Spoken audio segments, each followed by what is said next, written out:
কুরবানি কার উপর ওয়াজিব? প্রাপ্তবয়স্ক, সুস্থ মস্তিষ্ক সম্পন্ন প্রত্যেক নর-নারী যে ১০ জিলহজ ফজরের পর থেকে ১২ জিলহজ সূর্যাস্ত পর্যন্ত এ সময়ের মধ্যে অতিরিক্ত নেশাব পরিমাণ সম্পদের মালিক হবে, তার উপর কুরবানি ওয়াজিব। নেশাব হলো স্বর্ণের ক্ষেত্রে ৭.৫ ভরি, রূপার ক্ষেত্রে ৫.৫ ভরি, টাকা পয়সা ও অন্যান্য বস্তুর ক্ষেত্রে নেশাব হলো ৫.৫ তুলা রূপার মূল্যের সমপরিমাণ হওয়া। আর সোনা, রূপা, টাকা পয়সা এগুলো কোনো একটি যদি পৃথকভাবে নেশাব পরিমাণ না থাকে, কিন্তু প্রয়োজন অতিরিক্ত সোনা, রূপা, টাকা পয়সা ও অন্যান্য একাধিক বস্তু মিলে ৫.৫ রূপার মূল্যের সমপরিমাণ হয়ে যায়, তাহলে তার উপর কুরবানি করা ওয়াজিব। যেমন কারো নিকট কিছু স্বর্ণ ও কিছু নগদ টাকা আছে, যা সর্বমোট ৫.৫ তুলা রূপার মূল্যের সমান হয়, তাহলে তার উপর কুরবানি ওয়াজিব।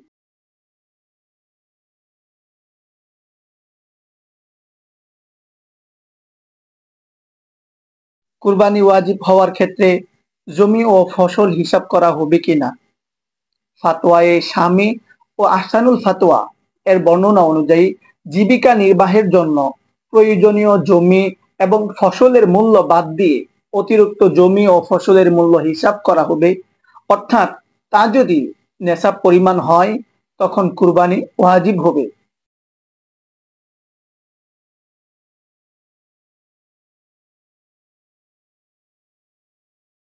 গরিব ব্যক্তি কুরবানি করতে পারবে কিনা? এখানে গরিব বলতে বোঝানো হয়েছে যার কাছে নেশাব পরিমাণ সম্পদ বা তার মূল্য নেই, অর্থাৎ যিনি প্রয়োজন অতিরিক্ত সোনা, রূপা, টাকা পয়সা ও অন্যান্য একাধিক বস্তু মিলে ৫.৫ তুলা রূপার মূল্যের সমপরিমাণ এর মালিক। ইসলামী শরিয়া দৃষ্টিকোণ থেকে তিনি একজন ধনী লোক, আর যার কাছে এই পরিমাণ নেই তিনি দরিদ্র বলে বিবেচিত হবে। আর এটাই হলো জাকাতের নেশাব। গরিব ব্যক্তির উপর কুরবানির বিধান কি? গরিব ব্যক্তির উপর কুরবানির ওয়াজিব নয়। হ্যাঁ, গরিব ব্যক্তি চাইলে নফল কুরবানি দিতে পারে। তবে কুরবানির নিয়তে গরিব ব্যক্তি জন্তু ক্রয় করলে তা কুরবানি করা ওয়াজিব হয়ে যায়। এই কুরবানির গোশত সাধারণ কুরবানির গোশতের নেই, সে নিজেও ভক্ষণ করতে পারবে, কিন্তু মান্যতের কুরবানি হলে নিজে গোশত খেতে পারবেন না।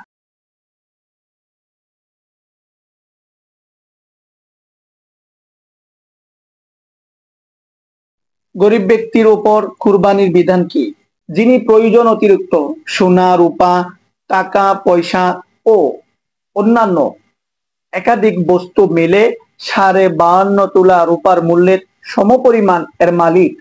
ইসলামী শরিয়া দৃষ্টিকোণ থেকে তিনি একজন ধনী লোক, আর যার কাছে এই পরিমাণ নেই তিনি দরিদ্র বলে বিবেচিত হবে।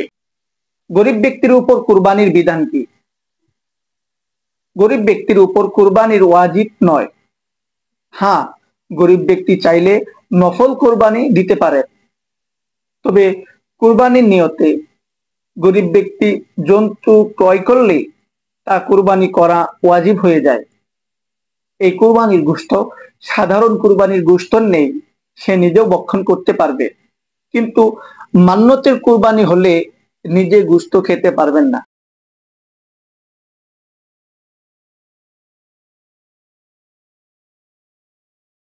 যৌথ ব্যবসায় কুরবানির বিধান কি? যৌথ ব্যবসায় প্রত্যেক অংশীদারের পৃথক মালিকানা ধর্তব্য হইবে। অর্থাৎ যে যে অংশীদার পৃথকভাবে নেশাব পরিমাণ সম্পদের মালিক হয়, শুধু তাদের উপর কুরবানি ওয়াজিব হবে। যদি তাদের যৌথ সম্পদ নেশাব পরিমাণ হয়, কিন্তু পৃথকভাবে নেশাব পরিমাণ হয় না, তবে কারো উপর কুরবানি ওয়াজিব হবে না। মোট কথা, কুরবানির ক্ষেত্রে যৌথ মালিকানা ধর্তব্য নয়, পৃথক পৃথক মালিকানায় ধর্তব্য।